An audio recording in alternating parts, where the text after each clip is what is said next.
வணக்கம். இன்னைக்கு நாம ஒரு மிக முக்கியமான அதே சமயம் பிரமிக்க வைக்கும் ஒரு இடத்த பத்தி தான் இந்த விரிவான அலசல்ல பார்க்க போறோம். அதுதான் லடாக். இந்தியாவின் கூரைன்னு சொல்லப்படுற இந்த தனிமையான ஆனா மிக கம்பீரமான நிலப்பரப்போட புவியியல், கலாச்சாரம், அப்புறம் அது இன்னைக்கு சந்திக்கிற சவால்கள் இது எல்லாத்தையும் பத்தி நாம ரொம்ப தெளிவா தெரிஞ்சுக்கலாம்.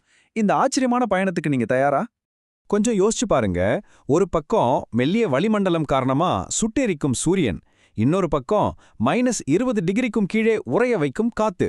ஆமாங்க, லடாக்ல மட்டும்தான் நீங்க ஒரே நேரத்துல வெயில்ல கருகும் உணர்வையும் குளிரில உறையும் உணர்வையும் அனுபவிக்க முடியும். இயற்கையோட என்ன ஒரு விசித்திரமான முரண்பாடு இது, இல்லையா?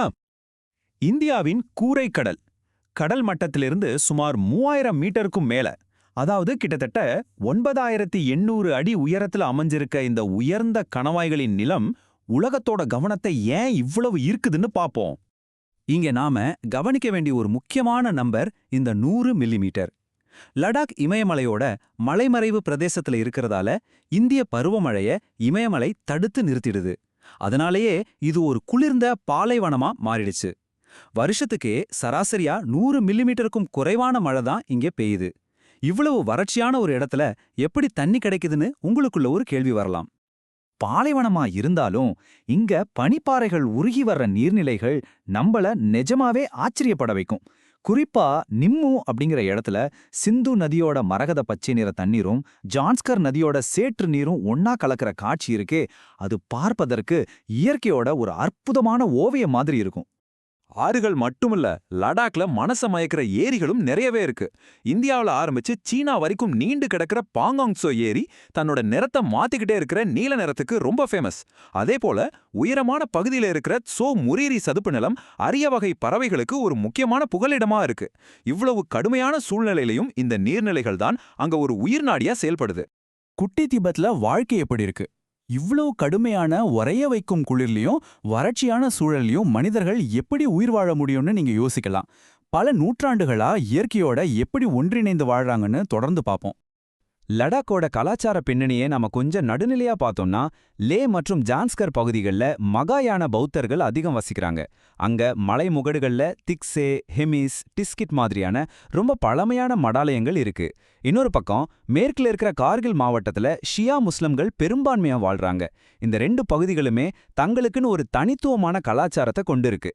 பல நூற்றாண்டுகளா இந்த கடுமையான குளிரை தாங்க அவங்க கடைபிடிக்கிற பாரம்பரிய முறைகள் ரொம்பவே சாமர்த்தியமானது.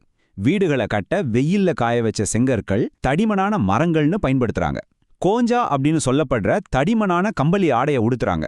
உணவுல துக்பாங்கிற நூடல் சூப், வறுத்த பார்லியான சம்பா, அப்புறம் யாக் வெண்ணெயில செய்யப்படுற குர்குர்ச்சா, இதெல்லாம் தான் அவங்கள இந்த உறைபனிலையும் கதகதப்பா வச்சிருக்கு.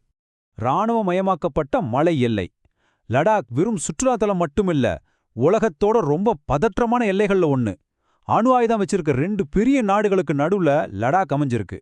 இதோட புவிசார் அரசியல் முக்கியத்துவத்தை நம்ம கட்டாயம் புரிஞ்சுக்கணும். மேற்கே பாத்தீங்கன்னா பாகிஸ்தான் நிர்வகிக்கும் பகுதிகளையும் இந்தியாவையும் பிரிக்கிற ராணுவ கட்டுப்பாட்டு கோடு, அதாவது எல்ஓசி அமைஞ்சிருக்கு. இதுதான் லடாக்கோட மேற்கு எல்லைய வரையறுக்குது. அதே போல வடக்கு மற்றும் கிழக்கு பகுதிகளில் சீன கட்டுப்பாட்டில் இருக்கிற அக்சைச்சின் பகுதியை இந்திய கட்டுப்பாட்டில் இருக்கிற பகுதியிலிருந்து பிரிக்கிற எல்லை இருக்கு. இதான் உண்மையான கட்டுப்பாட்டு கோடு, அதாவது எல்ஏசி அப்படின்னு அழைக்கப்படுது. இந்த எல்லைகள் லடாக்கோட புவியியல்ல மிக முக்கியமான ஒரு அங்கம்.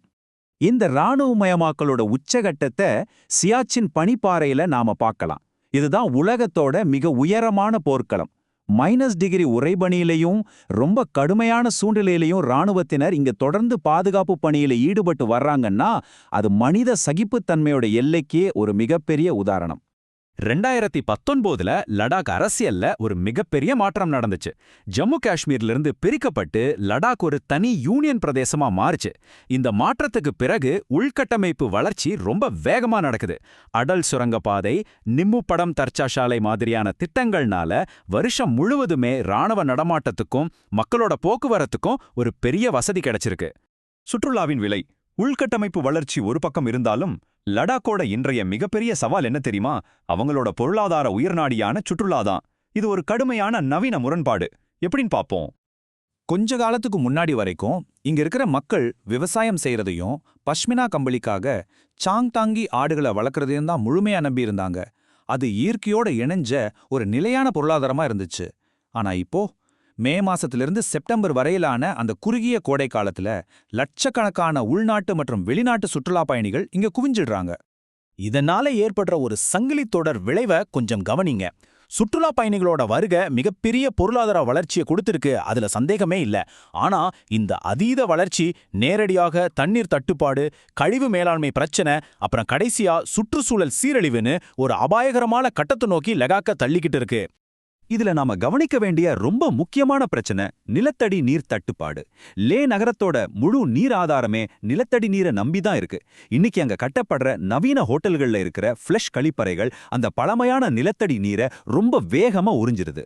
பனிப்பாறைகள் உருகி அந்த நீரை ஈடு செய்யற வேகத்தை விட நீர் உறிஞ்சப்படுற வேகம் பல மடங்கு அதிகமா இருக்கு. இது நிஜமாவே ரொம்ப அலர்ட்டாக வேண்டிய ஒரு விஷயம். சுற்றுலாவால ஏற்படுற சுற்றுச்சூழல் பாதிப்பு ரொம்பவே தீவிரமா இருக்கு. பயணிகள் விட்டுட்டு போற டன் கணக்கான பிளாஸ்டிக் குப்பைகள், பெருகிட்டே போற குப்பை கிடங்குகள், இதெல்லாம் இந்த மென்மையான மலைப்பிரதேசத்தை கொஞ்சம் கொஞ்சமா அழிச்சிட்டு வருது. அதோட வாகன புகையாலும் பருவநிலை மாற்றத்தாலும் இங்க இருக்கிற பனிப்பாறைகள் ரொம்ப வேகமா உருகிட்டு வருது. லடாக்கோட நீர் ஆதாரத்துக்கே இது மிகப்பெரிய அச்சுறுத்தல். நம்மளோட ஒவ்வொரு பயணமும் என்ன மாதிரியான தாக்கத்தை ஏற்படுத்துதுன்னு நாம கட்டாயம் சிந்திக்கணும். இந்த விரிவான அலசலோட முடிவுக்கு நம்ம வந்துட்டோம். ஆனா விடைபெறதுக்கு முன்னாடி உங்களை சிந்திக்க வைக்கிற ஒரு கேள்வியோட நான் முடிக்க விரும்புறேன். உலகத்துல இருந்து துண்டிக்கப்பட்ட ஒரு இமயமலை பகுதியா இருந்த லடாக் இன்னைக்கு ஒரு உலகளாவிய சுற்றுலா மையமா மாறி இருக்கு. இந்த மாபெரும் மாற்றத்துல லடாக் தப்பி பிழைக்குமா? தேச பாதுகாப்பு, சுற்றுலா பொருளாதாரம், அப்புறம் சுற்றுச்சூழல் பாதுகாப்பு, இந்த மூணையுமே லடாக் எப்படி சரியா பேலன்ஸ் பண்ண போகுது? இது லடாக்கோட எதிர்காலத்தை மட்டும் இல்ல, இந்த மாதிரி இயற்கை எழில் கொஞ்சிற எல்லா இடங்களோட எதிர்காலத்தையும் தீர்மானிக்க போற ஒரு கேள்வி. கொஞ்சம் யோசிச்சு பாருங்க. மீண்டும் ஒரு சுவாரஸ்யமான அலசல்ல உங்களை சந்திக்கிறேன். அது வரைக்கும் தொடர்ந்து தேடுங்க, தெரிஞ்சுக்கங்க.